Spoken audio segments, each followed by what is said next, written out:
sí existe una predisposición genética para la obesidad. El 95% de los casos de obesidad es poligénica, o sea, hay muchos genes que están relacionados con esto, o sea, muchos genes que aportan un poquito cada uno, que sí tiene tratamiento, aunque hay una predisposición genética. Hasta hace unos años se definía la obesidad como algo estético, algo simplemente, bueno, está obeso, está sobrepeso. Hay comités de expertos que están en constante discusión y haciendo consensos, o sea, expertos en el tema de la obesidad, que consideran la obesidad como una enfermedad crónica, compleja, enfermedad crónica, compleja, multifactorial, o sea, hay muchos factores que se imbrican en ella. Tenemos que hacer una historia clínica, o sea, un interrogatorio, no es simplemente de vista, ya estás obeso, ya no. Hay que hacer un examen físico donde están las medidas antropométricas y hay que hacerle exámenes complementarios. Tiene, por ejemplo, disnea, dificultad para respirar por la restricción que le produce la misma expansión del tejido adiposo en los pulmones. Puede haber dolores articulares, sobre todo en las rodillas, en las caderas, por el efecto mecánico que tiene la obesidad. Si le pregunta al paciente, puede que ronque en la noche, ronca mucho en la noche, al otro día se duerme fácilmente, está cansado. Hay personas que tú le calculas un índice de masa corporal, le da 32, 31, y está obeso, pero es una persona que está musculoso, es un atleta, hace ejercicio, pesa bastante por el músculo y es bajito, y cuando tú haces la diferencia, 32, obeso. No, ese paciente no está obeso. En la mujer, alrededor de 1200 a 1500 calorías al día, total. En el hombre, 1500 a 1800 total. O sea, dietas más restrictivas no son buenas, dietas más restrictivas no son buenas. Miguel Ángel, ¿existe alguna predisposición genética a la obesidad? Y si es así, ¿se puede bajar de peso si la genética mía, por ejemplo, está programada para eso, para la obesidad? Sí, por supuesto. Sí existe una predisposición genética para la obesidad. O sea, hay muchos genes, se considera más del 40 al 70% de la variación del índice de masa corporal está relacionado con factores genéticos. Ahora, ¿qué pasa? Que no es un solo gen, o sea, el 95% de los casos de obesidad es poligénica, o sea, hay muchos genes que están relacionados con esto, o sea, muchos genes que aportan un poquito cada uno. Genes, por ejemplo, relacionados con la sensación de hambre, con genes relacionados con la saciedad, genes relacionados con el almacenamiento de grasa en el tejido adiposo, genes relacionados con la sensibilidad y la resistencia a la insulina, con el metabolismo de lípidos, con la proliferación del tejido adiposo. O sea que es, como le dije anteriormente, es poligénica, pero que esa predisposición genética no es suficiente para desarrollar enfermedad. Yo diría que es la base, son los cimientos para que luego, por un estilo de vida que no es el correcto, no es el adecuado, entonces se exprese y desarrolle la obesidad. O sea, eso es lo más frecuente que ocurre, obesidad poligénica. Ahora, hay casos de obesidad monogénica, o sea, que es bien raro, me atrevo a asegurar menos del 5%, donde hay una alteración específica de un solo gen. Por ejemplo, le pongo el ejemplo del síndrome de Prader-Willi. Es una enfermedad genética donde hay una afectación en el gen, el cromosoma 15, y produce una obesidad, pero es una obesidad grave y en estadios tempranos de la vida. Generalmente se diagnostica antes de los 5 años y es una obesidad generalmente mórbida, más de 3 desviaciones estándar en los niños por encima del 97 percentil, y es más difícil de tratar, o sea, es más difícil. Sí tiene su tratamiento, de hecho hay que hacer el tratamiento y hay que prevenir otras enfermedades relacionadas con la obesidad, pero es más difícil el tratamiento. Y por supuesto que sí tiene tratamiento, aunque hay una predisposición genética, sí tiene su tratamiento, como son el cambio en el estilo de vida, o sea, la dieta, el ejercicio, que es el pilar fundamental para contrarrestar o tratar esta obesidad. Y en casos un poquito más severos, O sea, tratamiento medicamentoso, cirugía metabólica o cirugía bariátrica, pero sí está claro y está definido. Hay más de 130 genes relacionados con la obesidad, que como le dije, todos aportan un poquito, y cuando interaccionan con el ambiente, o sea, con un ambiente desfavorable, ahí se expresa la obesidad. ¿Puede una persona llegar a ser obesa sin tener esa información genética? Sí puede ser, o sea, sí puede, o sea, como le digo, es como un 50 y un 50, o sea, la parte genética tiene su 50%, pero la parte de estilo de vida también. Claro. Entonces, hay personas que siempre han sido delgadas hasta una edad, a 30 años, empiezan, no sé, en un centro de trabajo, cocinero, a comer comidas hipercalóricas, estar sedentario, y le ves que hay aumento de peso, hay obesidad, y sobre todo es la obesidad esa mala que le digo, es la obesidad abdominal, donde se acumula la grasa alrededor de los órganos, que es una grasa metabólicamente activa que produce daño. Entonces sí es un mito, las dos son un mito. O sea, sí puede, sin haber genética, desarrollar obesidad, lo que es mucho más fácil el tratamiento. El tratamiento es mucho más sencillo y más fácil bajar de peso, igual que cuando hay predisposición genética, por supuesto que se puede bajar de peso con un tratamiento adecuado. Ahora, Miguel Ángel, ¿qué es exactamente la obesidad desde un punto de vista endocrinológico y cuál es la definición actual de la misma? ¿Cuál es su definición? Ya. A ver, sí. Esto es un término complejo, no es sencillo. O sea, hasta hace unos años se definía la obesidad como algo estético, algo simplemente, bueno, está obeso, está sobrepeso y ya. De hecho, la Organización Mundial de la Salud todavía define la obesidad como un exceso de grasa corporal que puede producir daño. Pero es algo más complejo que esto. O sea, hay comités de expertos que están en constante discusión y haciendo consensos.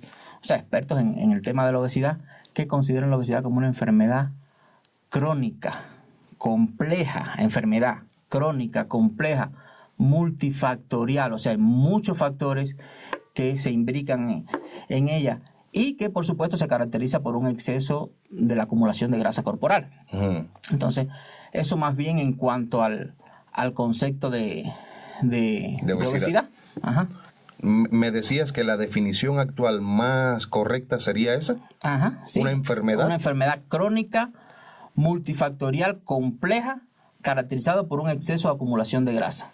Ahora, ¿qué criterios se tienen en cuenta para diagnosticar que una persona está obesa? Importante. Como todas las enfermedades, nosotros como médicos, como todas las enfermedades, tenemos que hacer una historia clínica, o sea, un interrogatorio al paciente. No es simplemente de vista, ya estás obeso, ya no. Hay que hacer un interrogatorio, hay que hacer un examen físico donde están las medidas antropométricas y hay que hacerle exámenes complementarios. Hay que complementar. Entonces, desde el punto de vista de la historia clínica, por ejemplo, aunque la obesidad per se es oligosintomática, o sea, a veces no encuentras muchos síntomas, pero cuando indagas bien, sí encuentras que el paciente tiene, por ejemplo, disnea, dificultad para respirar por la restricción que le produce la misma expansión del tejido adiposo en los pulmones. Puede haber dolores articulares, sobre todo en las rodillas, en las caderas, por el efecto mecánico que tiene la obesidad. Si le pregunta al paciente, puede que ronque en la noche, ronca mucho en la noche, al otro día se duerme fácilmente, está cansado. Entonces esos son síntomas que, como te digo, son un poco inespecíficos, pero son síntomas que la propia obesidad me lo puede producir. Ahora, en cuanto al examen físico, que es lo más importante de todo, aquí es donde este es el clic de la cosa. El índice de masa corporal. El índice de masa corporal es una relación entre el peso en kilogramos entre la talla en metro al cuadrado. Entonces, ese índice de masa corporal por debajo de 25 está normal. La persona, o sea, está normal. Entre 25 y 29.9 decimos que está en sobrepeso. Y ya más de 30 decimos que hay obesidad, con el grado 1, grado 2, grado 3, o sea, en dependencia de los valores. Pero esto es un término que siempre se ha usado desde hace mucho tiempo, el índice de masa corporal, pero también tiene sus sesgos. O sea, el índice, no podemos guiarnos solamente por un índice de masa corporal para valorar obesidad. ¿Por qué te digo esto? Porque hay personas que tú le calculas un índice de masa corporal, le da 32, 31. Dice, está obeso, pero es una persona que está musculosa, es un atleta, hace ejercicio, pesa bastante por el músculo y claro. es bajito. Y cuando tú haces la diferencia, 32, obeso. No, ese paciente no está obeso. Hay otras medidas, otras cosas que tienes que hacer para decir, bueno, hay un exceso de grasa en ese paciente. Igual te pongo el ejemplo contrario. Una persona con un índice de masa corporal en 24, bueno, está normal.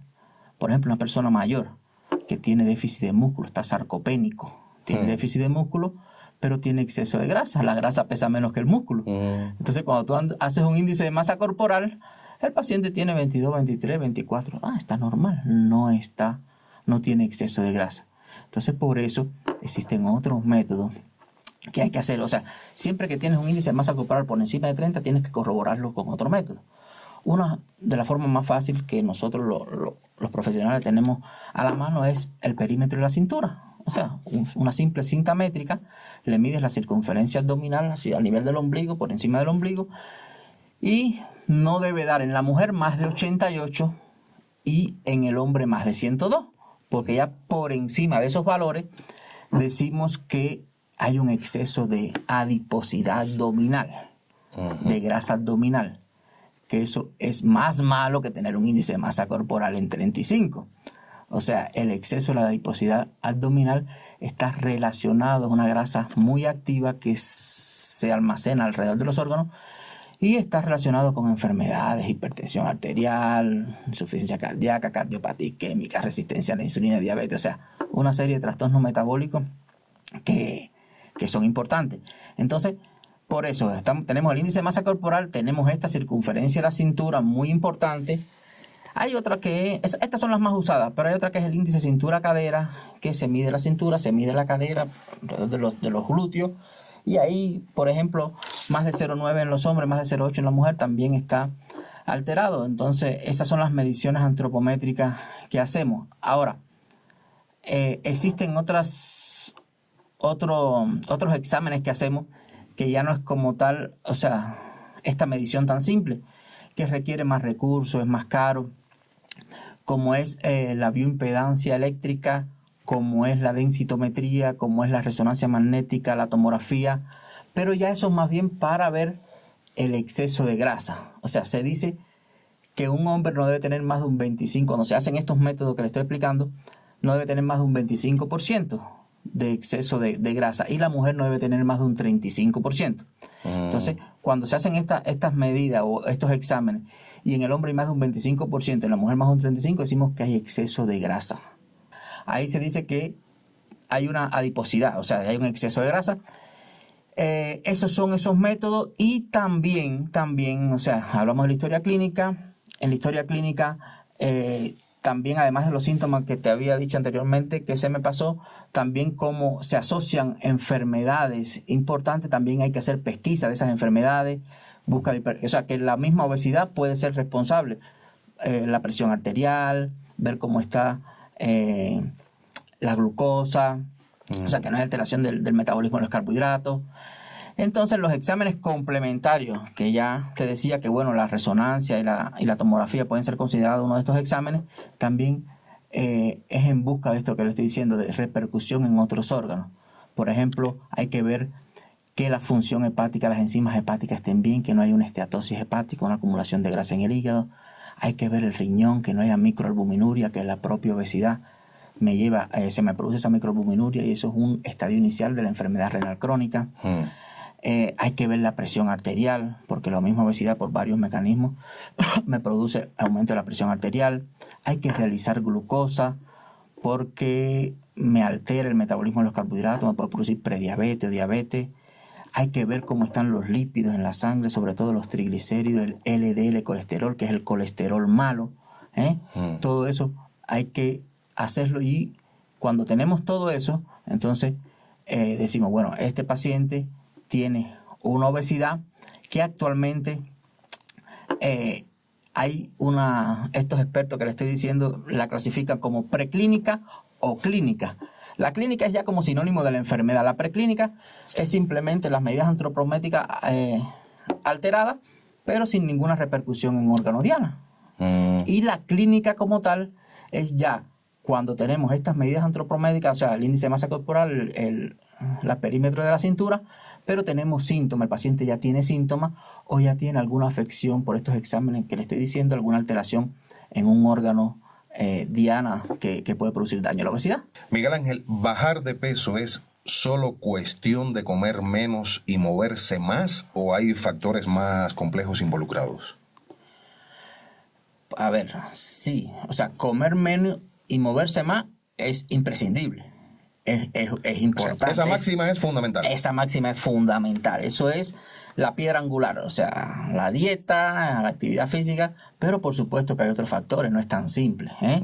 Hay otros factores relacionados, como son, por ejemplo, factores biológicos, factores innatos, como la edad. Por ejemplo, a medida que avanza la edad, o sea, el metabolismo se enlentece, el metabolismo basal, y por supuesto hay tendencia a aumentar de peso.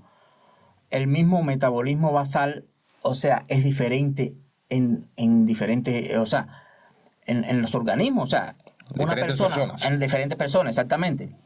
Una persona puede tener un metabolismo basal más acelerado. El metabolismo basal es la cantidad de energía que se gasta en reposo, o sea, para las funciones normales, para la respiración, para la circulación, para la regulación de la temperatura. Entonces, el paciente que tiene un metabolismo basal más activo, esas personas tienen más facilidad para bajar de peso. Los factores genéticos que te estoy diciendo, o sea, que hablamos anteriormente, también son factores innatos que tienen que ver con la facilidad para perder o no peso. El sexo también, el sexo es importante. Los hombres tienen un metabolismo basal más acelerado que las mujeres, por eso las mujeres tienen más dificultad para perder peso que los hombres. Eso sí, es verídico, sí. Los hombres tienen un metabolismo basal más acelerado, pierden peso más fácilmente cuando hacen un estilo de vida saludable que las mujeres. Determinadas hormonas, por ejemplo la insulina. La insulina es una hormona anabólica por excelencia. Claro. Entonces facilita el depósito de grasa. O sea, si tenemos genes relacionados con la resistencia a la insulina, tenemos un hiperinsulinismo compensador secundario por esa resistencia a la insulina, con todos los problemas que puede producir esa resistencia a la insulina, por supuesto vamos a ganar de peso, o sea, vamos a aumentar de peso por esa insulina alta. Tenemos la hormona tiroidea, que sabemos que participa en el metabolismo, o sea, en la termogénesis, en el metabolismo, tiene mucha importancia en el metabolismo basal.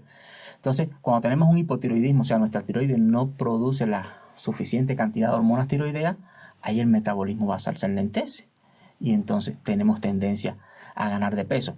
Eso desde el punto de vista biológico, pero hay factores conductuales, que es lo que me estaba diciendo, la dieta y el ejercicio, o sea, fundamental, piedra angular. O sea, una dieta hipocalórica es importante para bajar de peso, ¿eh? Hipocalórica quiere decir, o sea, en la mujer alrededor de 1.200 a 1.500 calorías. Al día, total. En el hombre, 1.500 a 1.800, total. O sea, dietas más restrictivas no son buenas. Dietas más restrictivas no son buenas. La actividad física, que aunque no tiene tanta importancia como la dieta, como tiene o sea, a la hora de la pérdida de peso inicial, pero sí es muy importante para la mantención. Como esto es una enfermedad crónica, es a largo plazo, el tratamiento es para siempre, a largo plazo, entonces la actividad física es importante para mantener ese peso que perdimos. Entonces, por ahí vamos por la parte conductual, el sueño, un sueño adecuado, un sueño reparador, un sueño de 8, 9, 10 horas, también tiene un efecto beneficioso sobre el metabolismo, ayuda a bajar de peso con más facilidad. Qué contradicción, ¿no? Más tiempo en la cama que se asocia a mayor, pereza. Sin embargo, no es reparador. Es reparador, así mismo. Es paradójico, pero es así. El estrés, o sea, también el estrés. Pues, a eso iba. Discúlpame, Miguel Ángel. ¿Qué rol juegan el estrés y la salud emocional en la obesidad? Importante eso. A ver, el estrés mantenido, primero, cuando una persona está estresada, o sea, como que está ansioso por picar, por comer, y entonces pica más de lo normal en horarios que no son necesarios y entonces estás aumentando la cantidad de calorías que estás ingiriendo. Además de que el estrés mantenido, el estrés crónico, produce liberación de una hormona que se llama cortisol. Claro. Una hormona muy importante que se produce en unas glándulitas pequeñitas que están arriba del riñón, que se llaman glándulas suprarrenales, que se dicen que son la hormona del estrés. O sea, reaccionan ante ese estrés. Y cuando ese nivel de cortisol está crónicamente elevado, tiene mucho efecto, muchos daños a la salud. Muchos daños a la salud. Ese exceso de cortisol puede producir directamente aumento del apetito, y sobre todo apetito por comidas que son hipercalóricas. Puede producir depósito de grasa abdominal, produce una redistribución anormal de la grasa, tanto en la parte abdominal como troncular, y llena los órganos de grasa. Ese exceso de cortisol me puede producir resistencia a la insulina. El cortisol es una hormona catabólica que se opone a la acción de la insulina. Entonces, al producirse resistencia a la insulina,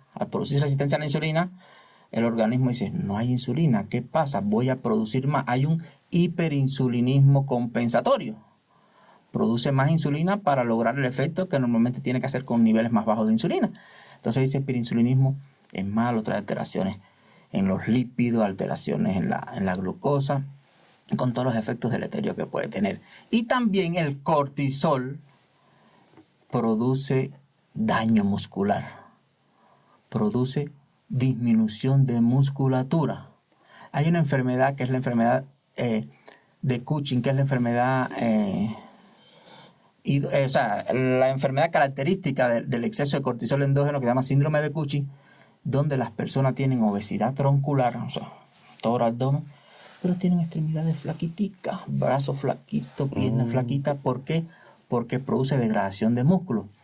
Al degradar músculo, el músculo es importante para el metabolismo basal, entonces me disminuye ese metabolismo. Al disminuir el metabolismo, entonces hay tendencia a acumulación de grasa por exceso.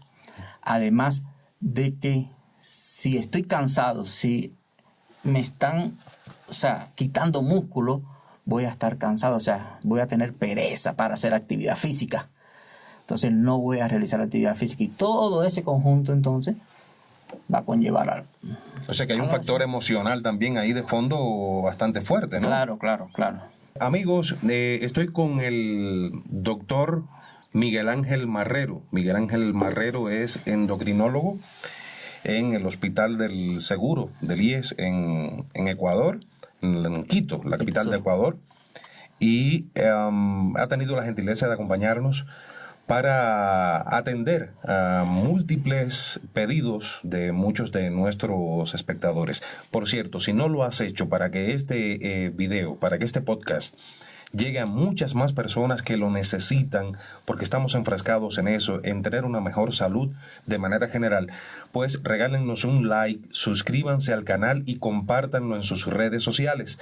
Hay muchas personas que en este momento desconocen que este video ya está publicado y les hace mucho bien porque están buscando bajar de peso, están buscando descodificar qué pasa en su cuerpo, por qué no bajan de peso, en fin. Aquí tienen las respuestas gracias al endocrinólogo Miguel Ángel Marrero, a quien le agradezco una vez más por estar aquí con nosotros. Miguel Ángel, ¿cómo afectan los prejuicios sociales hacia las personas con obesidad en su salud mental y física? Por supuesto que sí, tiene una afectación bien negativa, esos prejuicios sociales y ese estigma que le ponen a las personas, discriminación a las personas con obesidad. Y más bien desde el punto de vista mental, diría yo, le provoca sensación de depresión, le produce ansiedad, le produce, percepción de que mi cuerpo no está bien, aislamiento social porque no me veo bien, no encajo en este grupo, trastornos alimentarios también, como la bulimia, que es comer compulsivamente, la anorexia nerviosa, que es lo contrario. Pero sí, yo diría que sí juega un papel estos prejuicios muy importantes en las personas con obesidad. Además de que la persona, o sea, al deprimirse, o sea, deja de hacer el tratamiento que estaba haciendo, deja de cumplir con un estilo de vida saludable, con un ejercicio físico importante, y entonces se deprimen, dejan y se escudan en comer más, la ansiedad le da por picar, por comer, y entonces eso, por supuesto, que va a empeorar la obesidad. Y desde el punto de vista físico, también por eso que te explicaba de que la parte mental, o sea, el estrés, produce este exceso de cortisol con todos los problemas que ya te comenté, pero más bien desde el punto de vista físico, no tanto los prejuicios como la obesidad como tal, como la enfermedad ya desde el punto de vista objetivo. O sea, la obesidad, sí, es verdad que antes lo consideramos como un factor de riesgo de otras enfermedades, pero la obesidad per se puede provocar ella misma enfermedades, o sea, está relacionada con enfermedades crónicas, como te decía, enfermedades cardiovasculares, aumento de la presión arterial, arritmias cardíacas, insuficiencia cardíaca. O sea, ya esto es algo un poco más complejo. Enfermedades metabólicas, o sea, la misma obesidad va a producir exceso de triglicéridos. Los triglicéridos son unas grasas que generalmente se almacenan en el organismo y que cuando hay obesidad, o sea, acompañado de otras cosas, resistencia a la insulina, ellos se pueden elevar y pueden traer problemas de pancreatitis, infartos cardíacos, al igual que aumentan los triglicéridos, aumenta el colesterol malo, que se llama LDL colesterol. Son unas pequeñas moléculas densas de colesterol que son las que provocan el daño en la dislipidemia, o sea, la obstrucción de los vasos sanguíneos con las consecuencias que produce esto. También están relacionadas con respiratorios, o sea, con problemas respiratorios. O sea, generalmente la obesidad puede provocar apnea, hipopnea del sueño. Es un trastorno de la ventilación, de los gases ahí, que hacen que el paciente, o sea, no duerma bien, haga pausas de apnea, no respira durante un tiempo en la noche, y al otro día, porque no durmió bien, está cansado, está agotado y se duerme. O sea, y se convierte en un ciclo todo, un círculo vicioso. Se convierte en un círculo vicioso. También, o sea, la acumulación, o sea, de grasa, cuando tenemos una persona con cuello corto, es que tiene grasa acumulada, y esa grasa comprime las estructuras respiratorias superiores, la laringe, y puede provocar, o sea, esta apnea obstructiva del sueño, que es un problema respiratorio producido por la obesidad. Como te decía, trastornos metabólicos, trastornos con el metabolismo de los carbohidratos. O sea, la obesidad está muy relacionada con la prediabetes, diabetes. De hecho, un gran por ciento de los pacientes que vemos en consulta prediabéticos, diabéticos, o sea, tienen obesidad. Y también que no se habla mucho de esto, pero está relacionado con ciertos tipos de cáncer. La obesidad está relacionado. Hay me atrevo a asegurar, más de 15, 20 tipos de cáncer. Está relacionado a la obesidad, desde el esófago, estómago, vías biliares, cáncer de vías biliares, cáncer de mama en la mujer, cáncer de endometrio, cáncer de colon, o sea, cáncer de páncreas. O sea, muchos tipos de cáncer pueden estar relacionados con los trastornos que ocurren en la misma obesidad. Entonces, por eso te decía que, más bien, claro, el estigma sobre la parte física, o sea, es importante, puede producir daño, pero más bien la obesidad per se objetiva, o sea, produciendo estas complicaciones en otros órganos y sistemas. Para ir haciendo un resumen de esta respuesta que has dado, que es súper amplia, me parece que esto merece que, si no llegaron a comprender todos los detalles, pues le den atrás al video, retroceden y vuelvan a verlo, porque hay muchos detalles que están sincronizados unos con otros. La obesidad es una enfermedad que, a su vez, puede provocar otras enfermedades. Así mismo. O sea que no es cualquier cosa. No se trata solamente de una cuestión estética, Exacto. como mucha gente lo ve. Ahora mismo, Miguel Ángel, quizás hay montones de personas viéndonos que están luchando por bajar de peso. ¿Cuáles son los errores más comunes que ves en personas que intentan bajar de peso? Sí, cómo no.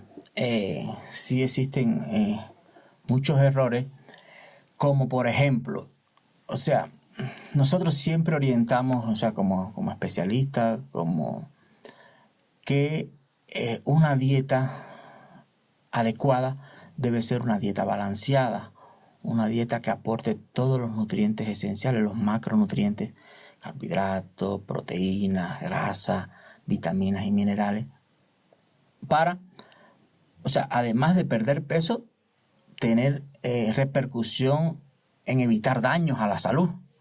Entonces, hay dietas que son muy restrictivas. Ese es el primer error que pueden cometer. O sea, quieren bajar de peso muy rápidamente y hacen dietas muy restrictivas. No es bueno. Una dieta, por ejemplo, como te decía, en la mujer una dieta hipocalórica entre 1200 a 1500, en el hombre entre 1500 a 1800. Entonces, dietas muy restrictivas, dietas muy bajas en carbohidratos, es verdad que bajan de peso rápido, rapidito. Pero a la larga no son sostenibles. ¿Por qué? Porque producen muchos efectos desagradables, dolor de cabeza, náusea, y además trae efecto perjudicial para la salud. ¿Qué efecto? Como te decía, las dietas, por ejemplo, las dietas cetogénicas, que son dietas muy, muy, muy bajas en carbohidratos, o sea, aumenta el LDL colesterol. Y el LDL colesterol es uno de los principales factores de riesgo para enfermedad cardiovascular, para infarto, para cardiopatía isquémica.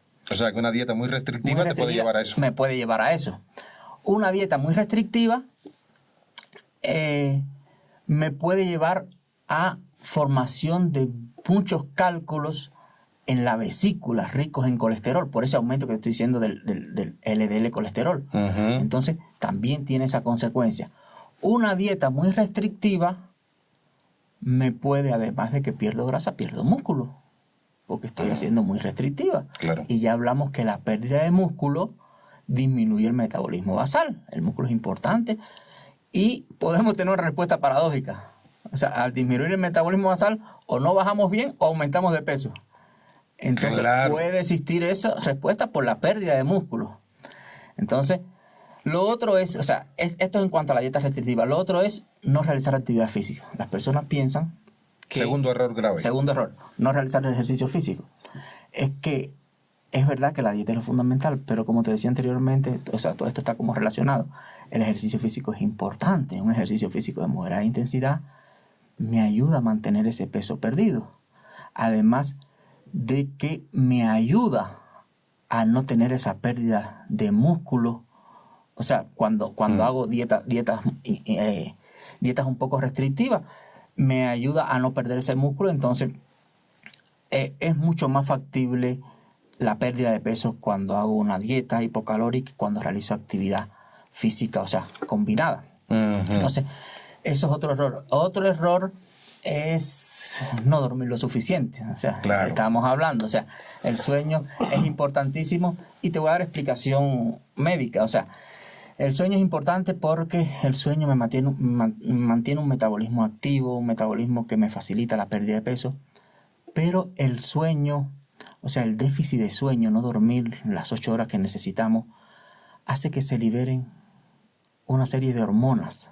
O sea, hay una hormona gástrica que se llama GH-relina, que tiene que ver con el estímulo del apetito. O sea, la disminución del sueño hace que se libere, que se estimule esta hormona y me activa el centro a nivel del hipotálamo del apetito y como más. Al igual que me disminuye una hormona que se llama lectina, que se produce en el tejido adiposo, en el adipocito, que tiene que ver con la saciedad. Entonces, al aumentar la GH-relina y disminuir la lectina, entonces me está incitando a comer más, tener más apetito y entonces, por supuesto, aumento de peso. Lo otro es el manejo, o sea, el estrés, como habíamos hablado anteriormente, no manejar adecuadamente el estrés. Otro de los errores, consumir en exceso estos productos light, que a veces, bueno, estoy sobrepeso, estoy obeso, déjame tomarme una Coca-Cola light, tomarme Estas cosas, sí, decimos, o sea, porque esto no es light, no tiene calorías, azúcar, no tiene azúcar. Pero a veces los edulcorantes que utilizan son a base de azúcar. Por ejemplo, con mucha frecuencia se endulzan con fructosa. Claro. Que es el azúcar de la fruta, que no te la estás comiendo natural en la fruta, sino está elaborada, está procesada.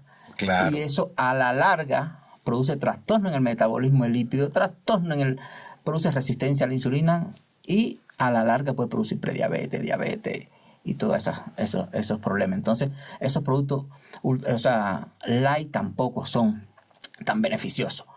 Otra de las cosas, de los errores que podemos decir es comer por aburrimiento y no por necesidad.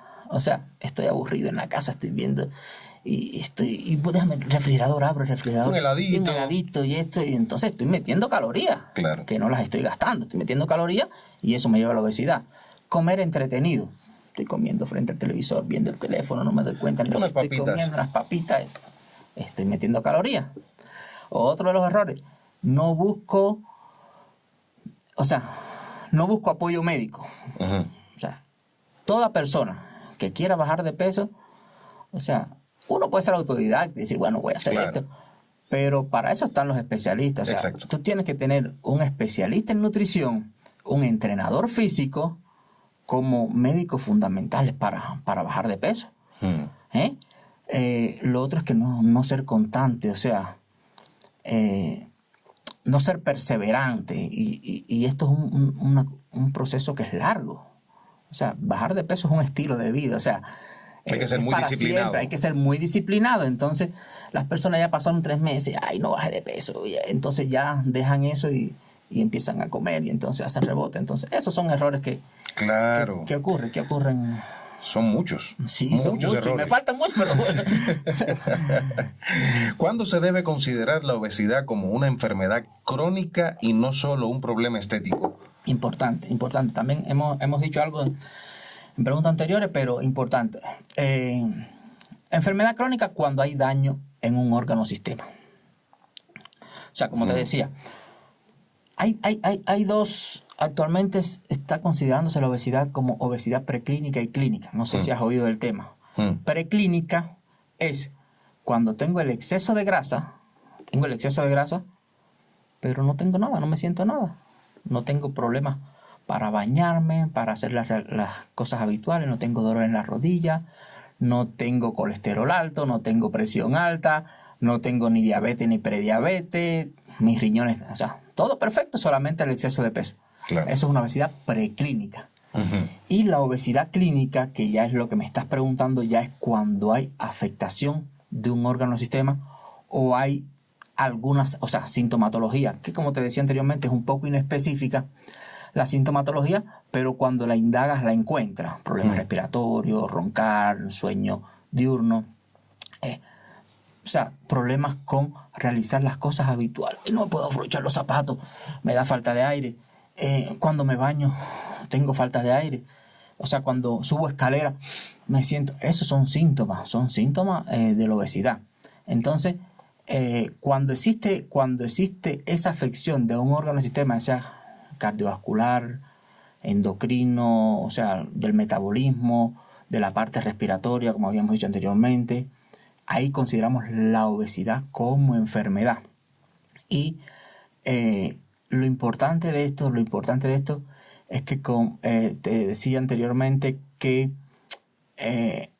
lo importante de esto es de tener en cuenta la obesidad como enfermedad, es que un problema estético, bueno, está bien, ya eso es problema, pero es que como enfermedad lleva una intervención y lleva la búsqueda de otras enfermedades y lleva un tratamiento específico, que es un tratamiento que tienen que haber políticas de salud que digan, bueno, esto es una enfermedad, hay que considerarlo como enfermedad, tenemos que hacerle los exámenes pertinentes para buscar que no se agrave, o sea, que no haya daño en otros órganos, en el corazón, en el riñón, que no haya daño, y tenemos que facilitarle terapias conductuales, con nutricionistas, medicamentos para la obesidad.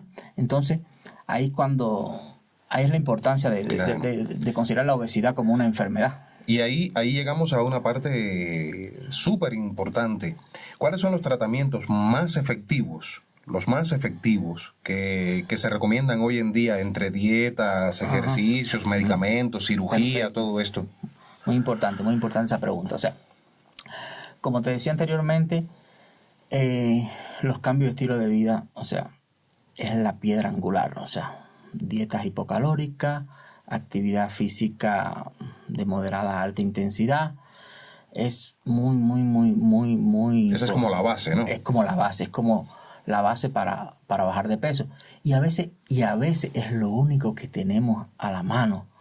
Los profesionales de salud que abordamos este tema de la obesidad, es a veces lo que tenemos a la mano, porque las otras cosas que te voy a mencionar son caras. Y si los seguros no cubren un tratamiento, o sea, es bien difícil para una persona hacer un tratamiento medicamentoso. Por ejemplo, obesidad. O sea, por ejemplo, te pongo un ejemplo, o sea, hay un medicamento que se llama Istaril, que es una combinación de fentermina con topiramato, que se toma una tabletica diaria, pero es un tratamiento que es por largo tiempo. O sea, a veces los tratamientos son, o sea, prácticamente indefinidos, porque si estás bajando de peso y te sientes bien así, y suspendemos la medicación, ahí vuelve a subir. Bueno, esa tableta cuesta $4. O sea, que son $4 al día. Al día, para una tableta. Entonces, al mes serían $120. Y a los 3 meses serían $360. Y estamos hablando de que a los 3 meses voy a ver una respuesta inicial de 3 a 6 meses al tratamiento. O sea, es a largo plazo. Pero ahí veo una respuesta inicial. A ver, tengo que haber perdido entre un 5 y un 10% para decir, bueno, es efectivo el tratamiento. Y ahí continuar. Porque si no he perdido al menos un 5%, no está haciendo nada y tengo que quitarlo. Boté ese dinero. Y boté ese dinero. Gasté 400 y pico dólares y no fue efectivo. Entonces, para seguir el ritmo, entonces, como te decía, la dieta y el ejercicio son los pilares fundamentales, y la medicación. En la medicación tenemos unos 6 medicamentos. Te los voy a mencionar así porque ya esto es algo más puramente médico. Está el Orlistat, es uno de los más antiguos. Este medicamento es un inhibidor de la lipasa gástrica y pancreática, o sea, que lo que hace es, o sea, hidrolizar producir una mala absorción de las grasas que se absorben a nivel, cuando comemos comidas ricas en grasa, se absorben a nivel intestinal. Entonces, el Orlistat me impide la absorción de esas grasas, entonces me disminuye la ingesta energética, y me las bota como grasa por el sistema digestivo. O sea, da como efectos adversos diarreas grasosas, esteatorreicas, pero tiene su inconveniente, que hay muchas vitaminas que son liposolubles, o sea, que necesitan grasa para absorberse, como la vitamina A, la vitamina D, la vitamina E, la vitamina K. Entonces, las personas que toman Orlistat hay que suplementar con estas vitaminas.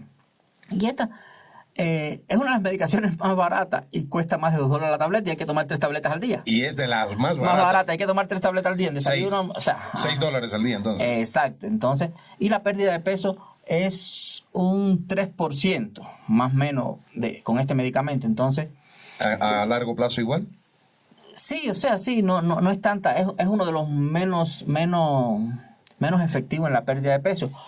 Tenemos este que te decía, que es una mezcla de fentermina, topiramato. Son medicamentos que más bien tienen acción a nivel del sistema nervioso central, pero este es muy efectivo.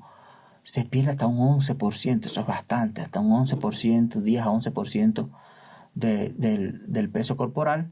Pero como te digo, hay que tomarlo todos los días, una tabletica, y evaluarlo de 3 a 6 meses. Si todo está bien, continuar con el tratamiento, pero es bien caro. Claro. Más de $4 cada tableta, es bien caro.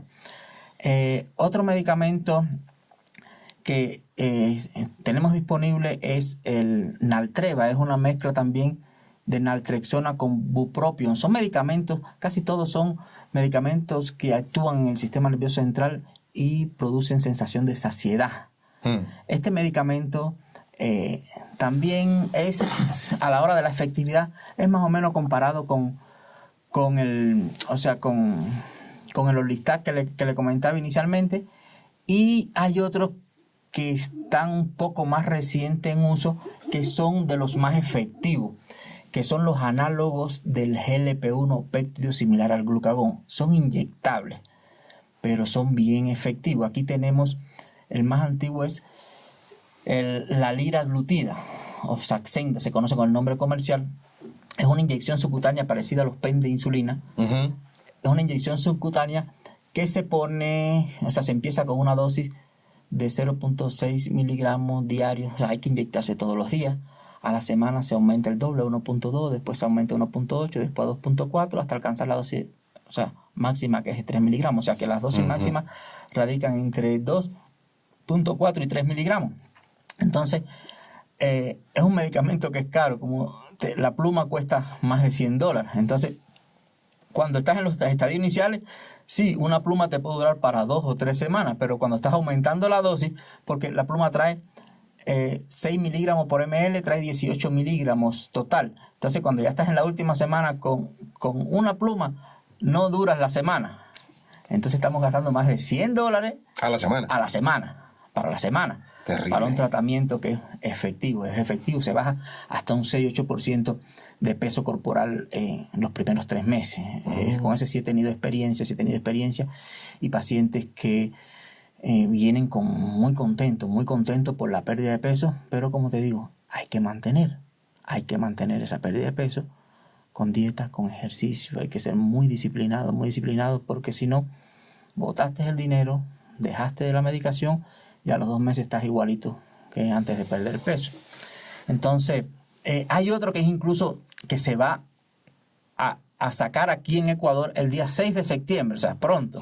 Se va a hacer el lanzamiento, que se llama Ozempic, semaglutida.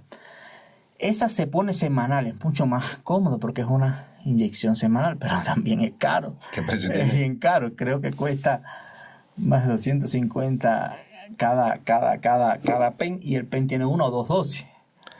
O sea que de todas maneras es carísimo. Bien caro, muy caro.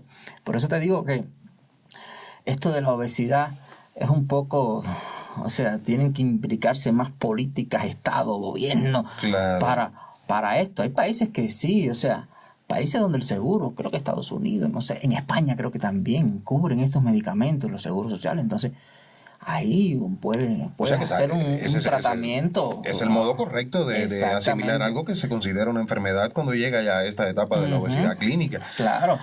Y un llamado, por favor, presten atención. Sí. Y lo otro es que otro medicamento que está más recién aún, que es mucho más potente, que también es un análogo, pero es un análogo dual, o sea, es análogo del GLP-1 y análogo del GIP, que es el péptido inhibidor gástrico. O sea, la función es doble. O sea, ¿qué hacen? O sea, porque no te expliqué qué hacen estos análogos. O sea, esto lo que produce es produce liberación de insulina mediado por la glucosa. O sea, en dependencia de la cantidad de glucosa que hay en la sangre, se libera insulina. O sea, no hay exceso de insulina. O sea, es como un regulador. Es un regulador, se autorregula. O sea, en dependencia de la cantidad de glucosa que hay en sangre, se libera la cantidad de insulina exacta para controlar esa glucosa en sangre. Entonces también me disminuye el vaciamiento gástrico. O sea, el alimento está más tiempo en el estómago y entonces la absorción es más lenta de la glucosa. Lo otro es que aumenta también, actúan sobre receptores en núcleos hipotalámicos y tienen aumento de la saciedad. O sea, ese es el mecanismo que hacen estos medicamentos, por eso son tan efectivos. Y como te decía, este dual, que se llama tirzepatide, con el nombre de Mounjaro se conoce. Ese sí aquí no tenemos. O sea, quizás si hay, se traen de afuera, de otros lugares. Pero ese es tan efectivo que en dosis máxima, hay dosis, se empieza con 2.5, se sube, casi siempre estas dosis se aumenta de mes a mes por los efectos gastrointestinales que tienen, náusea, vómito, tienen unos efectos un poco desagradables, sí. Pero la dosis máxima de 15 miligramos se baja hasta un 21%, hasta 21 kilogramos. Sí, es casi equivalente a una cirugía metabólica, una cirugía bariátrica. Entonces, sí son medicamentos que son efectivos, que tienen sus efectos demostrados, pero que son muy caros. Oye, por lo que Son me has muy dicho, caros, hay medicamentos que son muy caros. el tratamiento del mes es más caro, o sea, es más alto que el sueldo básico del Ecuador, Por por ejemplo. supuesto. Ujú. Es terrible.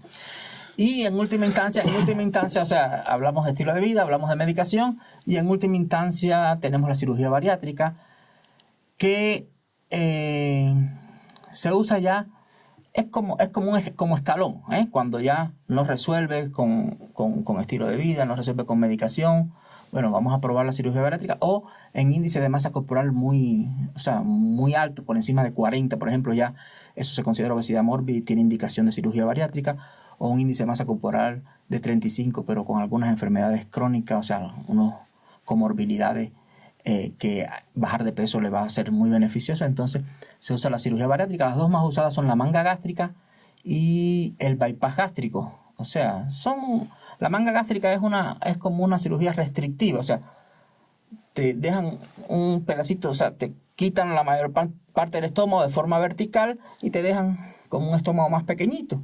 Entonces hay un reservorio menor, la absorción es menor y se pierde, o sea, se pierde de peso. Y el bypass, lo que se hace es, bueno, ya esto le corresponde a los cirujanos metabólicos, me estoy metiendo en el mundo que no, es como un bypass es una conexión, se deja un reservorio de estómago de unos 30, 20 ml, bien pequeñito, y se saca de ahí y va al intestino delgado, la conexión. Entonces se evita todo el paso ese por el estómago y es bien efectivo porque además de controlar el peso, la obesidad, o sea, un % bien grande, también se habla de que puede revertir diabetes, prediabetes. O sea, revertir, no curar. Claro. Revertir es que estés normal todo el tiempo, mucho tiempo, pero si en algún momento vuelves a aumentar de peso, va a aparecer la enfermedad. Entonces esos son más o menos los tratamientos. O sea, piedra angular, los cambios de estilo de vida, que a veces es lo único que tenemos a mano, claro, la medicación que te expliqué y la cirugía. Esas son las opciones. Claro. Ahora, Miguel Ángel, la adolescencia es una etapa de la vida muy complicada en muchos aspectos. Y uno de ellos también es la obesidad. En la adolescencia, debido a todos estos cambios hormonales que existen, se puede tender a comer más, se puede tender a comer comida chatarra, en fin. Estoy creando más o menos el escenario de por qué en la adolescencia puede ser una situación un poco complicada. ¿Cuál tendría que ser? Y esto es un problema cada vez más común. Adolescentes con obesidad. No solo en el Ecuador, sino en el mundo entero. Es un problema muy serio. Para un adolescente de 16 años que lucha contra la obesidad, está obeso, yo quisiera que ahora tú me describieras cómo debería ser un día común en la vida de este adolescente, desde qué debería incluir en el desayuno, en el almuerzo, en los refrigerios del día, si es que va a tenerlos, en la cena, o como se le dice también en Ecuador, en la merienda, ejercicios físicos, etcétera. ¿Cómo debería ser ese día perfecto de un adolescente de 16, 17 años, por ahí? Levantarse en la mañana hasta la noche, el sueño. Ya. Sí, cómo no.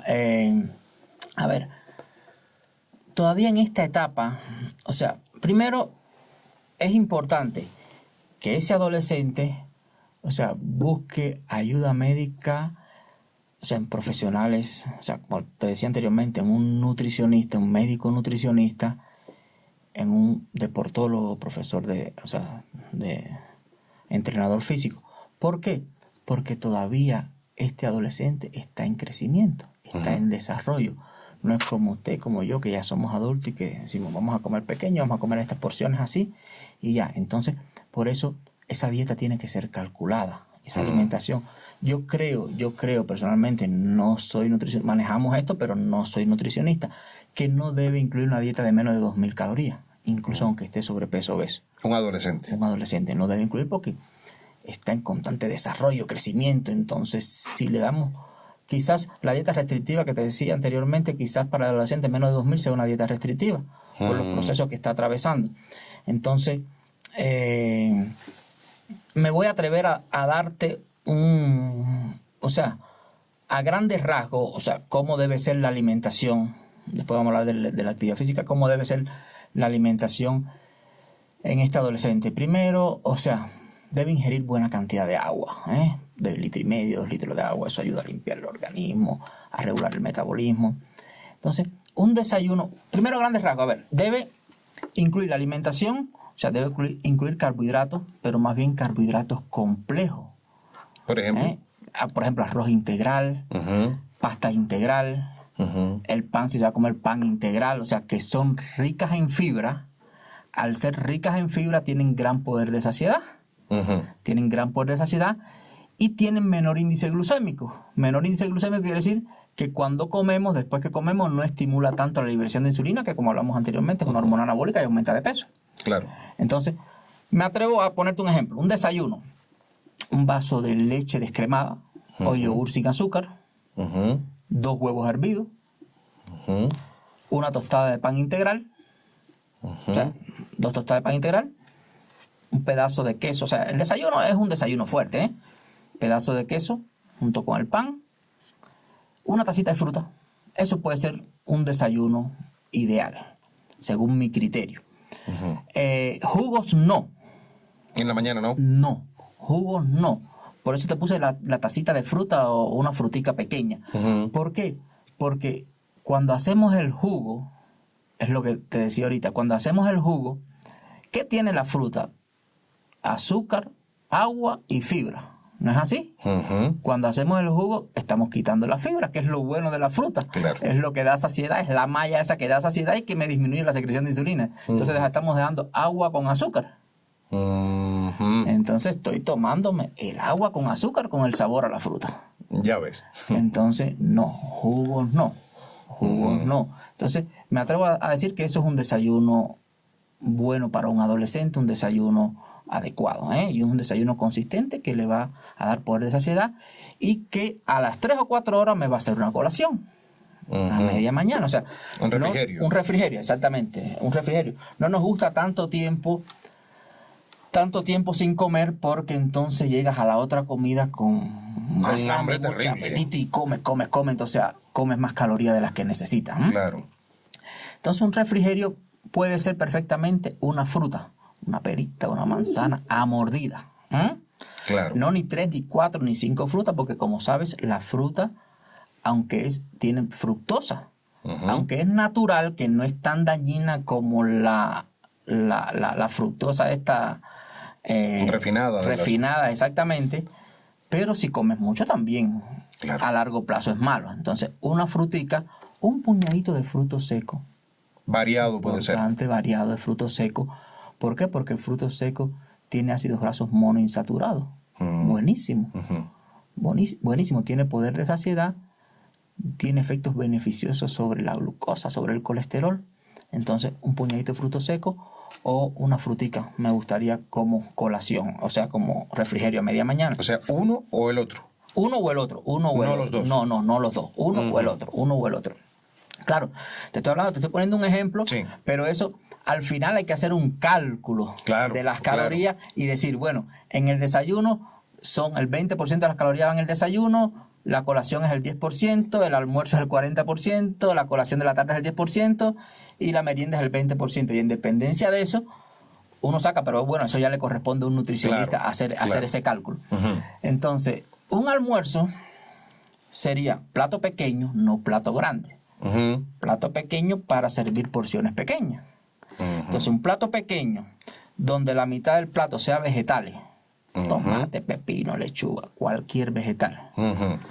Un cuarto para la proteína, que incluso me gustaría hasta un poco más de proteína, no pasa nada. Pollo, pescado, huevo, porque como te digo, la proteína ayuda a formar músculo y el músculo tiene un efecto beneficioso para perder peso. O sea, para que perder está bien grasa. Que sea un poquito más de un cuarto. Que sea un poquito más de un cuarto. La proteína no tengo ningún inconveniente con eso. Ahora, este otro cuartico que nos queda del carbohidrato.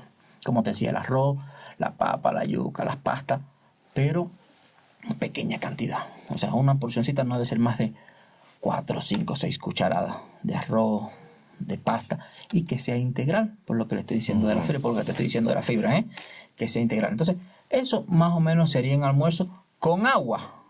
Nada de cola, nada de gaseosa, nada de jugo, por lo que te acabo de explicar. Ujú. Agua con el almuerzo. Igual aquí en Ecuador es muy frecuente el primero y el segundo, la sopa y el segundo. Nosotros somos un poco escépticos esto en cuanto a la sopa. ¿Por qué? Porque cuando tú haces una sopa, ¿con qué tú espesas la sopa? ¿Qué le echas? Claro. Le echas o arrocito, o le echas fideíto, o le echas papa, o le echas yuca, o le echas plátano. ¿Y qué le estás echando? Aumento Carbohidratos. Le estás echando carbohidratos, que aunque son carbohidratos complejos, cuando tú le das el calor, eso es lo que espesa la sopa. Ujú. O sea, ese almidón, o sea, se está convirtiendo el carbohidrato complejo en carbohidrato simple. Ujú. Y el carbohidrato simple, te acabo de explicar que es como comer una golosina. Claro. Estimula mucho la insulina y tiene efectos negativos en el peso. Claro. Entonces la sopa, la mayoría de los nutricionistas aquí dicen no sopa, Ujú. no sopa. Ahora, a veces hay que ver la cultura, tampoco puede uno ser tan estricto, la cultura de las personas y decirle, bueno, yo le digo al paciente, bueno, pero si tú haces una sopa y le echas la carne, o sea, el pollo, el pedazo de carne de res, le echas vegetales, acelga, le echas condimento, pimiento, esto, ajo, Y no le pones y no le carbohidratos. pones carbohidrato, ahí puedes consumir esa sopa porque Mm, no estamos haciendo nada, o sea, claro. nada, o sea, no estamos exagerando la cantidad de carbohidratos que estamos echando en esa sopa. Entonces, más o menos eso es un almuerzo. Ujú. A media tarde, también otro refrigerio, muy similar a lo que hicimos En la media mañana. en la media mañana. Frutica, fruto seco, también puede ser una tacita o un vasito de yogur natural sin azúcar. Ujú. También pudiera ser ese refrigerio en la tarde. Hasta ahí no me has mencionado azúcar en todo la alimentación. Azúcar simple como tal, no.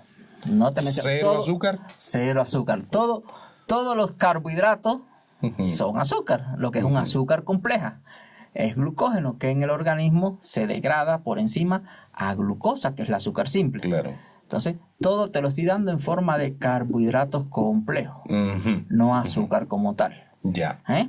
Ya. Entonces, la colación o la refrigerio a media tarde, más o menos igual que de la mañana, y la merienda, la comida, la cena, más o menos parecido al almuerzo. Ujú. Puede ser parecido al almuerzo. Si quiere, ahí podemos evitar, como hemos comido carbohidratos en el resto del día, podemos un buen plato de ensalada con una buena porción de carne pudiera ser suficiente. Las carnes, tratar, como estamos evitando el exceso de calorías, más bien hacerla a la plancha, asada, sudada, al horno. Y preferentemente carnes magras. Carnes magras como el pollo, el pavo, el pescado, la ternera, o sea, sobre todo eso. Y evitar freírla o hacerlas en estofado con salsa, porque ahí se va toda la grasa. Entonces ya la dieta, que debe ser baja en calorías, se me hace hipercalórica.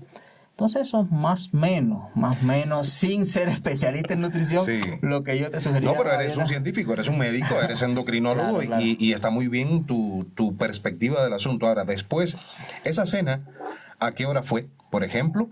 Porque tengamos en cuenta que si cenas a las 6 de la tarde, 7 de la tarde, vas a tener hambre antes de acostarte de dormir. Por supuesto. ¿Qué pasa ahí? Ajá, sí. A ver, yo diría que 7, 8 de la noche más tardar. La O sea, cena. la cena. Y todos los organismos son diferentes. Hay quien con eso es suficiente Ujú. y se acuesta a dormir temprano y hasta el otro día, perfecto, felicidad. Hay otros que no, me pongo a ver televisor, me pongo a ver películas, son las 12 de la noche Claro. y entonces me entra hambre. Bueno, ahí yo sugeriría hacer otra colación o otro refrigerio. Pero ahí me voy con un vasito de yogur natural sin azúcar Ujú. o un vaso de leche descremada sin azúcar. No estamos echando el azúcar a nada. Ujú. Entonces ahí pudiera ser, que es lo que nosotros hacemos mucho en los pacientes diabéticos. Ujú. O sea, sobre todo los que se ponen insulina. Nosotros decimos el paciente diabético entre 5 y 6 comidas al día. Pero esa sexta más bien es para los pacientes que se ponen insulina a veces a las 8 o 9 de la noche para Claro. evitar hipoglucemias por la madrugada. Entonces le damos una colación. Pero eso puede ser perfectamente una colación, un refrigerio en una persona que no tenga diabetes. Ahí, Eso es en cuanto a la dieta, hablamos sí, de la dieta. ahí, en todo este trayecto de alimentación, desde tu punto de vista como doctor endocrinólogo, no aparece el azúcar añadida por ninguna parte. Estoy infiriendo cero azúcar. Ujú. Cero azúcar y cero productos fritos y todo esto. En la carne se puede variar, digamos, un día carne de res, otro día carne de cerdo, otro día pollo, otro día pescado. Por supuesto. Esa variación. Por supuesto. Siempre claro tratando de evitar claro, las grasas. O sea, y para que no sea repetitivo y para que no aburra también, o sea. Claro. Ahora, ¿dónde entran los frijoles, por ejemplo? Porque el frijol es alto en proteína. Importante. El frijol, se me olvidó comentarte, que también entra dentro de los granos o de los cereales, esto que tienen carbohidratos, o sea, contienen carbohidratos, pero a la vez tienen proteína vegetal, o sea, el 40%, o sea, de proteína vegetal. Entonces, sí son importantes y tienen bajo índice. Los granos, o sea, de forma general, tienen bajo índice glucémico. Entonces, sí podemos darlo perfectamente, pero generalmente lo que tratamos es combinar porciones de carbohidratos. Ejemplo, si te doy el arroz, es el arroz. Ajá. Si te doy la pasta, es la pasta. Si te doy la papa, es la papa. Si te doy el Nada de plátano, combinado. no combinar porque estamos aumentando las porciones de carbohidratos. Ya. Y si te doy el frijol, o sea, el frijol es el frijol. Ajá. Porque a pesar de que tiene proteína vegetal, o sea, tiene también carbohidratos. Quizás ya eso habría que ver en dependencia del cálculo que se haga de la cantidad de calorías. ¿Por qué te digo? O sea, 2000 calorías es una dieta. Para un adolescente está bien. Está bien. Entonces, quizás en esa dieta, cuando yo haga el cálculo y como el 40% de las calorías generalmente van al almuerzo, quizás ahí yo pueda combinar un poquito de arroz con un poquito de frijol. Quizás cuando se haga el cálculo final y se vea las cantidades de calorías que se va a dar en el almuerzo. Entonces, tratar de evitar el arroz blanco. Tratar de que siempre sea arroz integral. es lo ideal, por lo que te estaba comentando, Claro. que tiene menos índice glucémico y que tiene gran cantidad de fibra, que tiene poder de saciedad y evita, o sea, al tener bajo índice glucémico, evita la liberación de insulina inmediatamente después que lo comemos. Perfecto. Ahora, ya tenemos la alimentación. ¿Qué pasa con el Vamos ejercicio a la físico? actividad Estamos física. en una etapa de la vida que yo creo que no tiene retroceso, en la que el sedentarismo es cada vez mayor. Casi todo se está haciendo en casa. Si vas a pedir incluso una comida, te la traen a casa. Lo que quieras, te lo traen a casa. El adolescente se pasa una gran parte de su tiempo frente a la computadora, porque incluso sus estudios están ahora allí, en la computadora. ¿Cómo debería ser la ejercitación, incluyendo desde caminar hasta ejercicios con un gimnasio en Claro. casa y todo esto? Claro, muy importante. A ver, sí, por supuesto, como te decía anteriormente, el ejercicio suplementa lo que estamos hablando de la dieta. O sea, hacemos la dieta hipocalórica, estamos bajando de peso, el ejercicio ayuda también un poco menos que la dieta, pero es la que ayuda a mantener a largo plazo esa pérdida de peso que tuvimos. Entonces el ejercicio sí es muy importante tanto el ejercicio aeróbico como el ejercicio de fuerza o resistencia, los dos, ¿eh? No solo que a veces decimos, no, que el ejercicio aeróbico, que el de fuerza, no, los dos son importantes. El ejercicio aeróbico, o sea, como me decías, caminar a pasos rápidos, ¿no? A pasos rápidos, trotar, nadar, montar bicicleta, bailar, practicar algún deporte, o sea, es importante ese ejercicio desde el punto de vista fisiológico para evitar las complicaciones que pueden tener la obesidad, evitar que suba la presión arterial, que aparezca resistencia a la insulina con prediabetes, diabetes. O sea, es importante ese ejercicio aeróbico. Pero el ejercicio, o sea, y se hace con una frecuencia mínima 5 veces a la semana, se debe hacer. Si lo puede hacer todos los días, mejor. Pero mínimo 5 veces a la semana de 30 a 60 minutos. El adolescente, como está, o sea, más joven, está más fuerte, se le puede pedir hasta 60 minutos, 300 minutos semanal. Se le puede pedir a un adolescente de ejercicio. Y también tratar de que haga algo que le guste, ¿no? O sea, no una imposición. Por eso te digo que tiene que tener una orientación, o sea, porque debe ser un ejercicio programado, escalonado, o sea, puesto por un especialista, claro, o sea, en entrenamiento, ¿no? Entrenamiento físico. Entonces, debe ser como mínimo, así te decía, 5 veces a la semana. 1 hora más o menos. 1 hora, o sea, más o menos 1 hora todos los días por 5 días a la semana. Estaría muy bien y tiene todos esos efectos que te estoy diciendo. El ejercicio de fuerza también. ¿Incluirlo dentro de esa hora? ¿O la hora de los ejercicios aeróbicos más los otros? Puede ser, o sea, no. Dentro de una hora más o menos, incluir aeróbicos, incluir de fuerza y todo. No. Esa hora nada más te estoy hablando de aeróbico, o sea. Caminata, correr, bicicleta. Exactamente. Entonces, el ejercicio de fuerza, o sea, es menos, o sea, la frecuencia generalmente es entre 20 y 40, una media hora más o menos. Al día. Sí, con 2 o 3 veces a la semana que se haga, está bien. La fuerza. La fuerza, porque como te digo, el ejercicio de fuerza ganas músculo y el músculo es muy importante, o sea, aparte de bajar grasa, hay que ganar músculo. El músculo es muy importante en todo este metabolismo, toda la cascada que puede producirse para lograr una pérdida de peso adecuada. Entonces, la combinación de los dos ejercicios es muy bueno, tanto el aeróbico con una mayor frecuencia y el de fuerza por lo menos 2 o 3 veces a la semana. No sé, ahí ahora ahí sí habría que preguntarle a un profesor si en el mismo, o sea, porque si hago 5 veces a la semana, todos los días de la semana aeróbico, o sea, no me quedan días para los de fuerza, entonces tiene que ser en el mismo tiempo que el mismo día que hago aeróbico, quizás en una sesión de la tarde hago ejercicio de fuerza, y entonces hago 2 o 3 veces ejercicio de fuerza. Claro. Pero no, el ejercicio nunca, y más en un adolescente, nunca va a estar de más. Yo le digo a todos, todo ejercicio es bueno. Cuanto más haga, mejor. Mejor, a no ser que tengas alguna limitación o algo que no te permita, pero cuanto más ejercicio, mejor. El ejercicio es salud. Y las otras cosas que hemos hablado, dormir 8, 9, 10 horas, tratar de manejar estas situaciones de estrés con meditación, con yoga. Yo creo que el sueño, como tú lo estás abordando, yo lo veo como un taller. Es como un taller donde se repara todo el cuerpo, el organismo, para enfrentarse al otro día. Exactamente. Es que si no dormimos bien, al otro día estamos cansados. Claro. Entonces estamos cansados, estamos agotados. Me ha pasado. A mí también. Me ha pasado. Un niño pequeñito que se duerme a la 1 de la mañana, me levanto a las 5, duermo 5 horas. Al otro día estoy cansado. Y he llegado a hacerme hasta examen, tengo hipotiroidismo, tengo problemas, pero es el cansancio, sueño, que al otro día estás muy cansado y entonces eso te limita al otro día a realizar ejercicio físico. Claro. Te limita porque estoy cansado, no tengo deseo, entonces por eso el sueño es importante, es reparador, el sueño es reparador. Estupendo. Ya saben, amigos, vamos ahora a aparentemente la última pregunta, si no surge una hasta el final. Ya saben que en la adolescencia este factor es muy importante, la combinación de buenos hábitos alimenticios con ejercicios, pero no solo en la adolescencia, en todas las personas. Ahora, estoy convencido de que en este momento va a haber alguna persona allí que ha pasado toda su vida luchando contra la obesidad. Porque de hecho hay muchas personas que te los encuentras, yo los conozco, que me lo han dicho.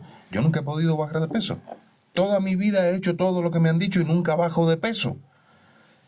¿Cuál es tu mensaje final para aquella persona que está luchando contra la obesidad, ya sea que lleva años tratando de bajar de peso y no lo logra, o ya sea aquella que en este momento esté afrontando esa dificultad, que quiere bajar de peso? ¿Cuál es tu mensaje? A ver, que no se cansen, o sea, no se rindan, no se den por vencidos, porque esto es un problema complejo, no es sencillo, no es simplemente como menos hago más ejercicio, bajar de peso, por todo lo que hemos hablado, todos los factores que están involucrados. O sea, hay que tener mucha disciplina para llevar un estilo de vida saludable y bajar de peso. Entonces, ese sería mi consejo, además de todas las cosas que hemos hablado aquí, o sea, de una dieta saludable, de actividad física, de dormir las horas de sueño que necesitamos, de rodearnos de un ambiente familiar, o sea, o amigos que me estimulen a seguir haciendo lo que estoy haciendo para perder peso. Evitar las chucherías. Por supuesto, evitar la comida chatarra, la comida de elaboración rápida, que a veces no tenemos tiempo. Tratar de comer en casa la mayor cantidad de veces que podamos. Y eso, o sea, siempre tener la asesoría médica, un psicólogo, un psiquiatra. Psicólogo es muy importante en la terapia conductual para tratar de continuar, de mantener ese peso, de no ceder. Y en casos ya un poco más severos, donde hemos llevado mucho tiempo y no logramos, ya tenemos repercusión, tenemos hipertensión arterial, tenemos prediabetes, sufrimos algún infarto, o sea, ya eso es una cosa un poco más seria, no solamente es este exceso de peso.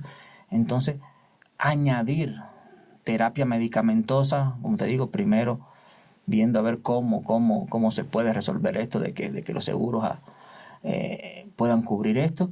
Y en última instancia, que no es tan la cirugía bariátrica. Por ejemplo, en mi hospital, yo trabajo en el hospital del Seguro Quito Sur, hay cirugía bariátrica. Y tengo varios pacientes que se han sometido a cirugía bariátrica y están súper bien, incluyendo pacientes diabéticos que los tenía con dosis súper altas de insulina, y que han reducido prácticamente hasta han eliminado la insulina con la cirugía bariátrica, pero la pérdida de peso ha sido fenomenal, ha sido una cosa. Y existe, claro, son tantas personas con obesidad que existe un equipo multidisciplinario de neumólogo, gastroenterólogo, psicólogo, el cirujano bariátrico, el endocrinólogo, donde tiene que pasar por todos esos filtros para, bueno, sí, este paciente es candidato, vamos al programa de cirugía bariátrica. Pero bueno, existe esa opción. Me imagino que en los demás hospitales también. O sea, claro, a veces no tenemos la opción del medicamento y tenemos esta opción de cirugía bariátrica y en el Seguro Social. O sea que ahí tenemos algo bueno. Algo bueno porque te digo, la pérdida de peso es grande. Ahora, si yo me sometí a una cirugía y después no voy a continuar con un estilo de vida saludable, claro, entonces no, me sometí al efecto de la anestesia, a todas las complicaciones, a quedarme en el salón en vano, porque después no estoy haciendo las cosas bien y vuelvo a aumentar de peso. También he tenido 2 o 3 casos así, que después de cirugía vuelven a tener el aumento porque dejan o sea, no tienen ese seguimiento multidisciplinario que debe tener, claro, las personas con obesidad. Claro. Miguel Ángel, estoy viendo que en todo lo que tú has planteado aquí, en todo lo que nos has dicho, que es de muy alto valor para todos nuestros espectadores, hay una palabra medular, y yo diría que es disciplina. Si no existe disciplina, no se puede lograr nada, ni siquiera bajar de peso, que es el tema de este podcast. Así mismo. Miguel Ángel, te agradezco infinitamente tu presencia aquí en Calvo y Claro Podcast. Esto ha sido de mucho valor. Les repito a todos nuestros amigos, regálennos un like para que los algoritmos de YouTube sugieran este video, especialmente a las personas que buscan cómo bajar de peso en la plataforma. Compártanlo y suscríbanse al canal, recomiéndenselo a aquellas personas que en este momento ustedes conocen, que están tratando de bajar de peso, porque podrían encontrar las luces que necesitan en esta entrevista. Háganlo ahora, en este momento, háganlo para que más personas, muchas más personas, se puedan beneficiar de los conocimientos de Miguel Ángel Marrero, endocrinólogo, quien nos ha acompañado hoy y seguramente en cualquier otro momento lo vamos a tener de vuelta por aquí. Sí. Muchas gracias, Miguel Ángel. Gracias a ti. Gracias. Y a ustedes, como siempre les digo, coman bien y sean buenos.